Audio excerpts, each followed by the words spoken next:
Telja mættu upp fleiri trúvillinga og spekúlera þeirra sýn og leiðir til Guðs. Ef litið til þessara einstaklinga varla hægt að segja að villutrúfólk séu óvinir trúarinnar. Heldur mættu enn fremur líta á þau sem umbótarfólk. Fólk sem hefur leyft sér að fara á dýpt dulúðarinnar og fundið fyrir mjög sterkum tengslum við guðdóminn.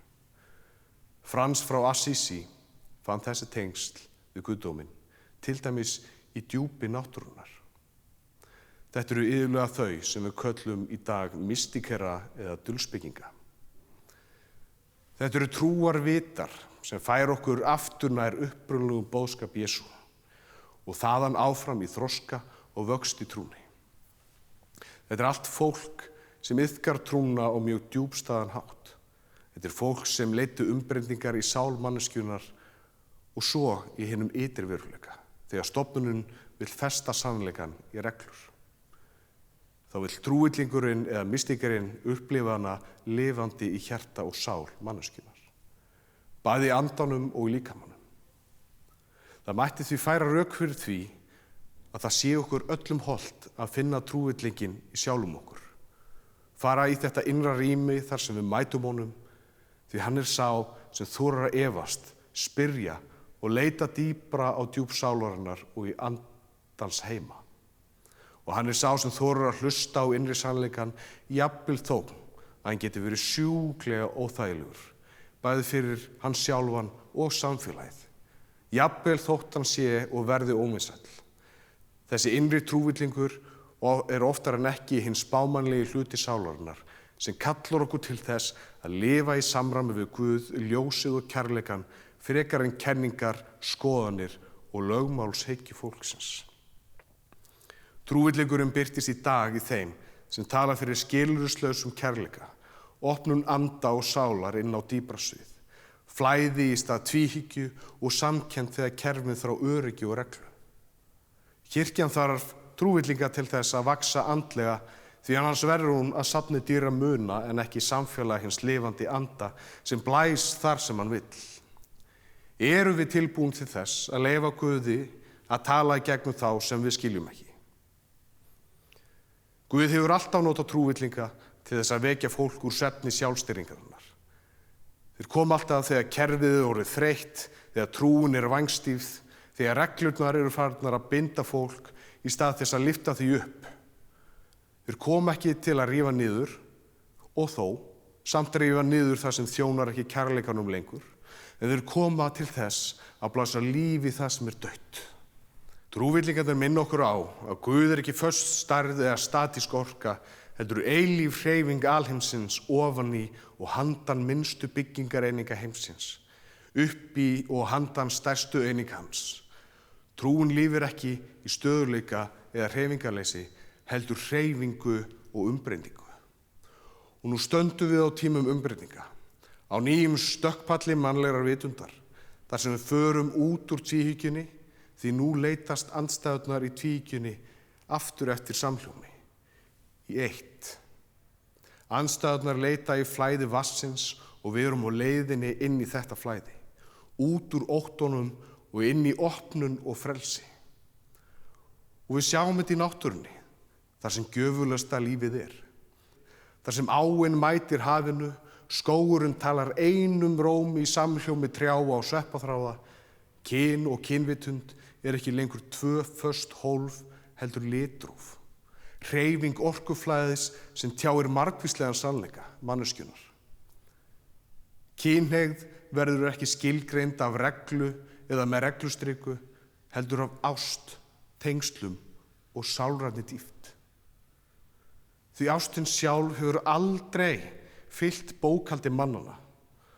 Hún eins og andinn sem blær þar sem hann vill. Og hún flæðir og tengir og kveikir líf milli hjarta sem ekki ætluðu að tengjast. Hún opnar mörg hjörtu í einu án þess að svipta þau heilaleikunum. Kærleikurinn ekki eignarhald, heldur nærvera. Ekki réttur, heldur blóm sem opnast þar sem að ljós og hlýja mæta því. Hann kallar okkur út úr skömmunni og inn í hið helga flæði, þar sem engin form geta fundið það sem Guð hefur gert lifandi. Við færumst frá völdum og stöðutaknum yfir í tengsl og hlustun. Vinna og köllun renna saman í eitt.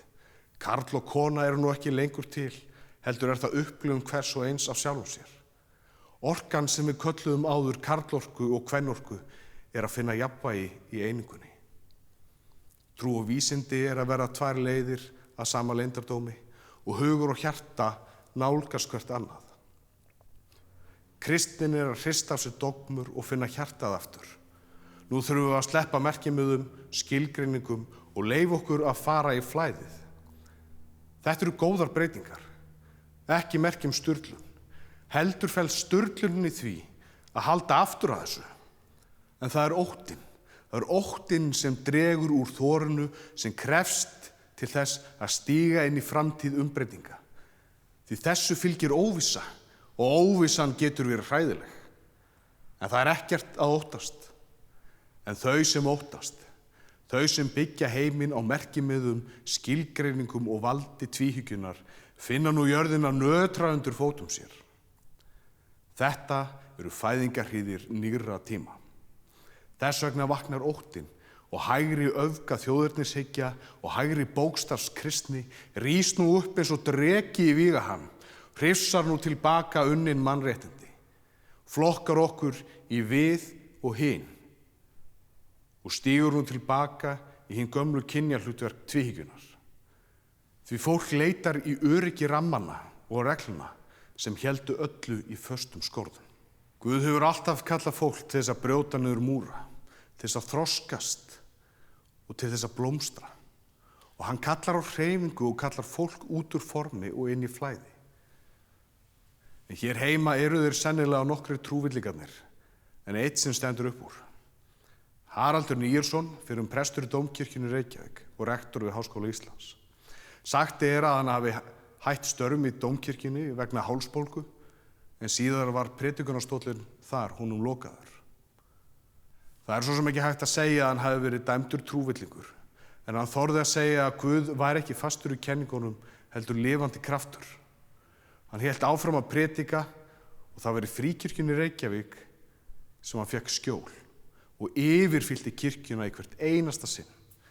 Og þar mátti hann tala Guð sem lifandi anda, sem hreyfingu, sem kraft, sem fyrir handan laga og forms, handan ótta og skilgreiningar. Fríkirkjan í Reykjavík hefur kannski alltaf staðið á mörkunum, milli forms og frelsis, milli hefðar og nýrrar vitundar. Hún var stofnuð af fólki sem þorði að segja: við þurfum rými fyrir andan til að blása frjálst.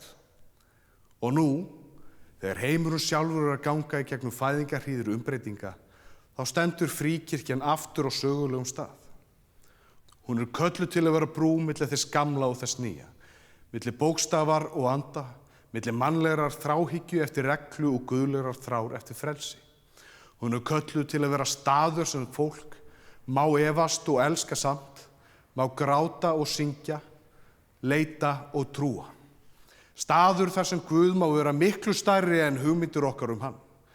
Því Fríkirkjan í Reykjavík hefur alltaf getað verið kirkja trúvillingana. Kirkja þeirra sem hlusta frekar á hjartað en kerfið. Kirkja þeirra sem trúa að Guð sé lifandi í öllu og að andinn blási þar sem hann vill. Og kannski það einmitt hún sem kölluð til núna, til að leiða þessa umbreytingu til að standa óhrædd í storminum og segja við þjóðina, við kirkjuna, við heiminn: þetta ekki endalókin, þetta eru fæðingarhríðir nýrrar vitundar og andinn blæs og við erum tilbúin.